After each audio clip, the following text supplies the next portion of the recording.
បង្ហាញមុខម្ចាស់ជាមួយនឹងដើមត្រេនS32 បាទ S32 ផ្លាកជ្រុះទៅណាផ្លាក S32 នេះដើមនេះជាប់សរុបប្រហែលជា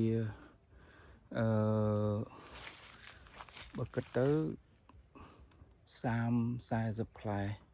ប៉ុន្តែឥឡូវនៅសល់វគ្គ2បាទ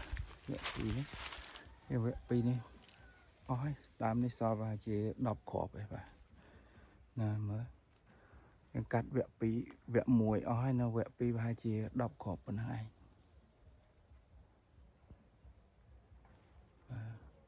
នេះវគ្គ2ផ្លែអញ្ចឹងបងប្អូន